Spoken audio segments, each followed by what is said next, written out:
ladies, we are back, and I decided for our first card in our first lesson in embossing, we are going to use several of the tools that we mentioned on our previous video. So I have pulled out my Cuttlebug, and I have pulled out my thin cuts, and we are just going to play. So to start with, I'm setting up my sandwich. So I have my Cuttlebug open, I have my A plate, I have my C plate. Now I have a piece of cranberry cardstock here from Close to My Heart, and I have my largest die. Now this die, the ridge is what you're going to want to go against the paper, because that is what is going to cut the heart out. And then we are going to put our C plate and make that sandwich in there, and then we are going to start twirling just like that. So when we're done, what we have here is our heart. I'm going to set that aside. I'm going to set the red piece of cardstock aside, and we're going to move to the next step. Decided I am going to take my, remember that dot embossing folder I showed you?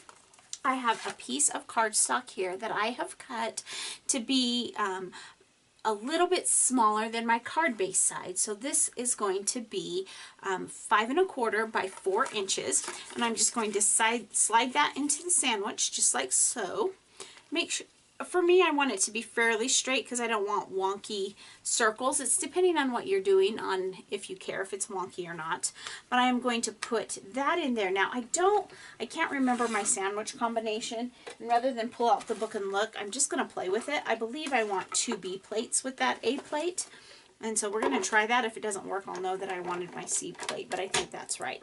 Now the thing about the Cuttlebug you'll notice is, well, you probably can't see because I'm just off camera, but I'm actually rolling backwards on it with the handle. I could have gone this way if I was going, I turn the handle towards the direction that you're using, but with this you have the opportunity to go both ways on that. So when I pull, let's pull that out. Oh, perfect. It was 2 B plates. So what you see here is the dots. Can you see the dots on there? And then this is the reverse side where the impression is going the other direction. You can use either side depending on what you're trying to accomplish with what you're making. So I'm going to close that just like that, set it aside, get it out of my way. And so we have used both of those machines that we previously talked about. So now I'm just going to clean up that mess, and we're going to move on to the next step. So maybe, we'll put that away later. Now I have this stamp set. This is A1192, the Happy Heart stamp set that says, "You make my heart happy." And it says, "Thanks from the bottom of my heart, heartfelt thank you," and those kind of things. But we're using the one that says, "You make my heart happy." And I've already got it mounted on a 2x2 block. Now we're going to move on to the embossing part of our video. And, sorry, I have things off camera here. But on the, now that we're done with that cutting, now remember, this is also called embossing. This is just dry embossing. There's no inks involved. But now we're going to use our heat embossing.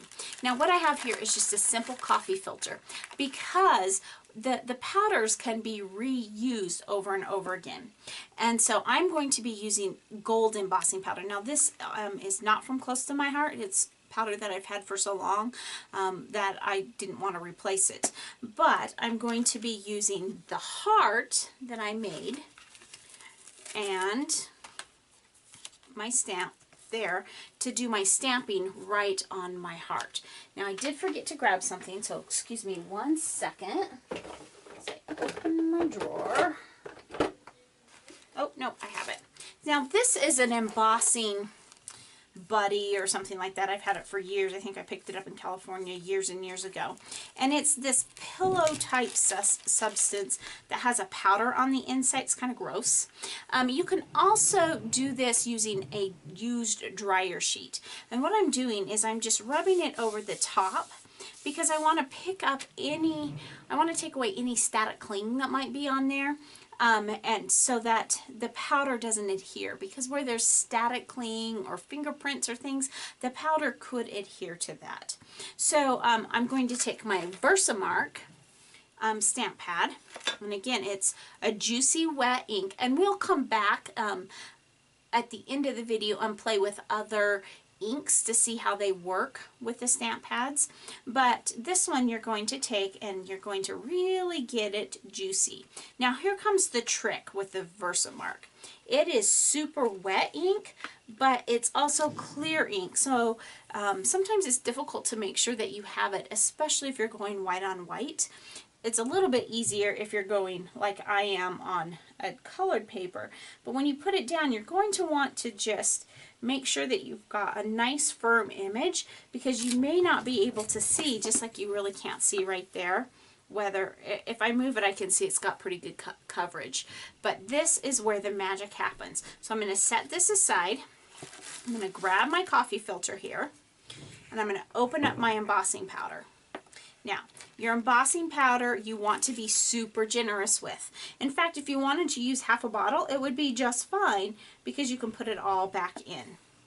You just go over it, make sure it's all covered, being careful not to touch anywhere where you have powder, because it will smudge it right off.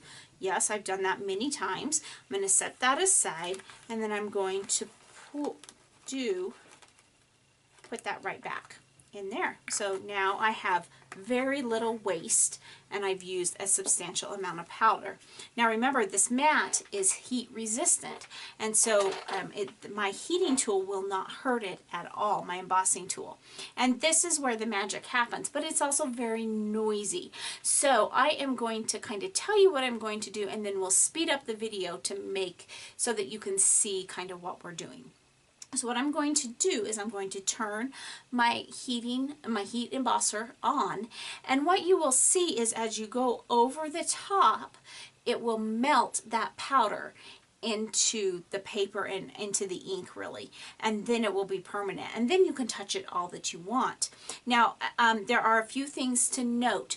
Always keep your tool moving, because if you do not keep your tool moving, what will happen is it's easy to have it be in one place and burn a hole in the paper, or leave burn marks in the paper. I have done that before. You also want to be careful with your fingers. Now if you have a smaller piece like this, what you might want to do is to grab a set of tweezers, which I don't have. Well, here's a tweezer here, and you could put it, hang on to it back here, and then use your tool, and you're less likely to burn yourself. This is not a tool I would recommend using with kids until they're old enough to know that it's hot. It's kind of like a hot glue gun. It gets really hot.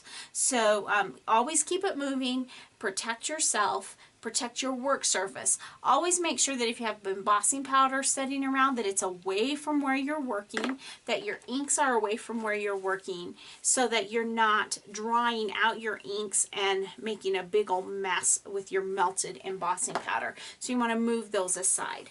Okay, so I am just going to, I'm actually not going to use that, but I'm going to just turn this on and kind of speed up the video so that you can see how this works.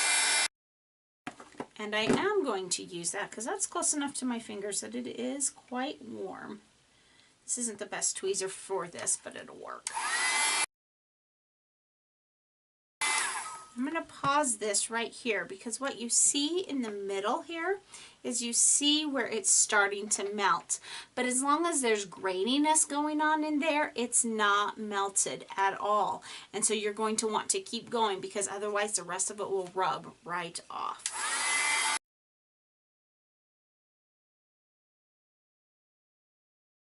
So now comes that happy balance, because you want to make sure that it's all melted in there, but you don't want to over melt it, because then again you risk burning your paper.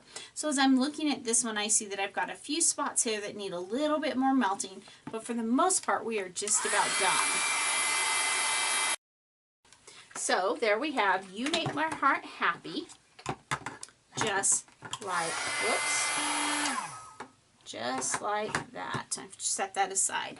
So we have our fun heart. Now if you had some gold ink and you wanted to go around the edges, or you could, if you wanted to, you could take your Versamark pad and kind of rub it around the edges and put little flecks of gold around the edges, that would help that even pop a little bit more. So now that we've done that, let's have some fun with it and make a card, because you know, why do pieces that we can't make a card? So I forgot to grab some ink. So I have here my cranberry ink that I'm grabbing, and I need to even open it because I haven't opened this one before. Had it for a while, but I haven't opened it because I'm going to use an effect with that. And we're going to grab our piece here, and I've cut a card base. Remember, we've learned how to do that using my matching paper, and we are going to make a card. So I've cut this to 8 1/4 by 5 1/2, and I am going to come in here. Uh-oh, I cut it smaller than I wanted. Well, what was I thinking? Let's see. Let me double check. I think I made a mistake in the way I cut it, but let me measure it. I did. I cut it too small. So we're going to grab another piece. Nah, we're just going to use it because it doesn't matter if it's a little bit too small. So since it's 8 1/4, I'm going to want to cut it. What I'm going to do is I'm going to actually score it at 4, like that, and go ahead and trim it a little bit more. So I'm going to go ahead and fold it, and actually maybe I'm just going to leave it. I think I am. So I have that little bit of a tail on the bottom, which will be kind of cool by the time we're done. So I scored it at 4 inches, so I've got a 1/4 inch here. Now my emboss piece is a tad bit too big because remember I was doing that for my other card. So what I'm going to do actually is cut this down. Actually, I'm going to leave it just like that, and you'll have the red all the way around it still. Nah, we're going to trim it. I don't like the way that looks. So first thing we're going to do is I'm going to open this out, and I'm going to trim this at 4 inches, so I have a 4 inch by 5 1/2 inch card. So that's a different size, but again, it'll fit in the envelope just fine. So now this was cut at 4 inches before, so now I want to go down another 1/4 inch. So this piece is now 3 3/4 by 5 1/4. So that I can position it on my card. Now the next thing that I want to do is I'm going to take my cranberry ink. You could do this with a sponge. Today I'm not going to grab a sponge out. I am just going to take it, and I am just going to put some ink. And yes, I got up into that, and that's actually, I didn't mean to get into it that much because I didn't have it clamped. It'll be fine. We're just adding some color. Kind of some messy color all over the place. But you'll see that it's going to work. I am so thankful for the change in the Close to My Heart pads that make them so much easier to use these days. Okay, so now we're going to put our card together. So I've got my ATG gun. I've got ink all over my fingers. Now, because this is embossed and it's got the texture, I usually put extra tape because it's really simple to for them to come up, and I don't want it to come off. So I make sure I have plenty of adhesive on there. And so now we have the little smudges of ink all over it. We've got the embossing texture, and then I am just going to adhere that down just like that. Now you could put it in the middle, you could turn it this way and put it in on the corner here. Actually, I think I like that better. I think that's what I'm going to do. It's a creative process at work. Now, you notice I'm putting a lot of adhesive on here for the same reason, because that piece underneath it has that texture, and I want to be sure that it does not come up. So I'm going to kind of go there, like so. Just like that. And it says, "You make my heart happy." Now I pulled out these gems, but I don't like those reds with it, so I think we're just going to leave it just like that, and I have a quick and an easy card for someone that I love to be able to give to them. So now let's start playing a little bit with the different powders, just like I promised we would play with the inks a little bit. So I'm grabbing a piece of cardstock here that I have. It's just a scrap that I have in my scrap area. And we are going to play with some different effects of this. So we already have our cranberry open here. We already know what this looks like with the Versamark ink. Let's see how well this stamps with using clear embossing powder. And this is another great way to store these if you have containers like this, and you'll see why in just a minute. But you'll see that I am inking up my stamp really generously.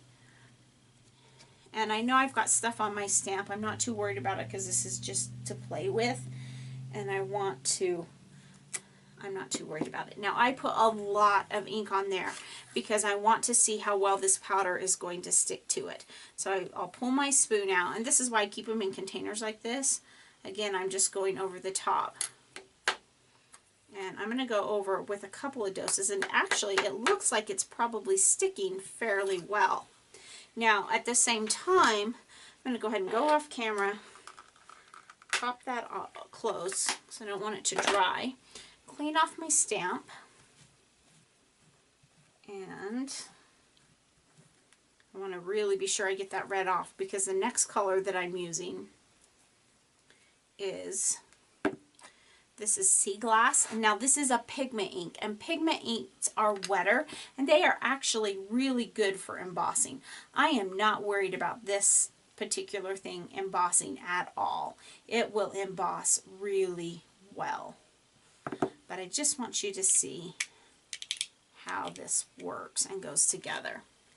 So again, we're going to just stamp, and I'm going to come down here because if I'm doing a sentiment, I might as well save it and use it for something, right? So you never know what you'll need a quick card for, and you may not have a lot of stamping time.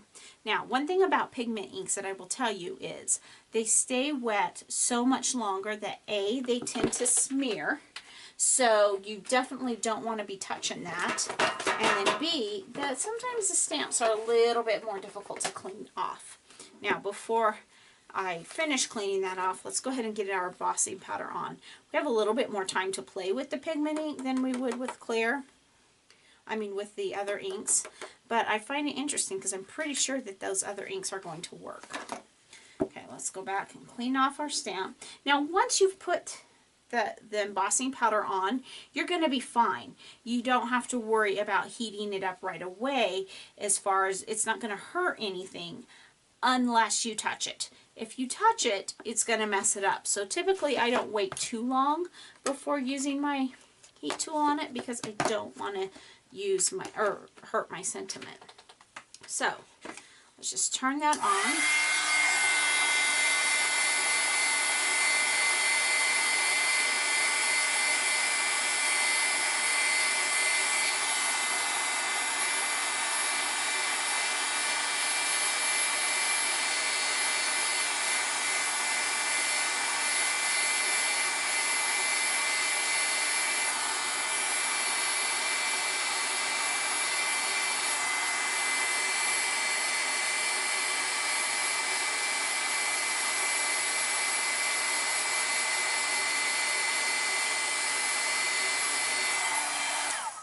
Okay, so now we have both of them, and you can see why I love clear embossing powder so much, because you can do so much with coloring. And now you see that you can use the regular dye-base inks from Close to My Heart. Now, not all dye-base inks can you do this with, but the ones from Close to My Heart will actually work with embossing powder. Now, I assume you have to work pretty quickly. Now, it doesn't have, I can feel the rays there. I'm wondering if I didn't quite dry that as much. But you can kind of see it where if you move down to the pigment ink, you can see how it's kind of raised and it's kind of shiny. When you see it in person, you'll be able to tell it a lot better. So pigment inks are definitely better to work with clear embossing powder than the dye base, but the dye base do work a little bit, and it creates a little bit of shimmer and shine in there. And then of course, using the Versamark, you can always then use colored. And actually, Close to My Heart has a few colors, but they actually, you can buy colors at different places. So that is using the heat embossing. You're using your embossing tool in conjunction with your warm mat, because it's going to kind of protect your surfaces. It's definitely not necessary, but it's something that you can do. And then this is just kind of fun, and it's kind of messy because I messed up, but it's still kind of fun to have those little pops of color throughout just to make a simple card. So now you see how we can use one of the tools available. When we come back next time, we will work on using the mat for other things as well. Perhaps we'll throw some embossing in there as well. So thanks so much for stopping by today, and remember, take some time to enjoy the little things. Have a great day. Bye.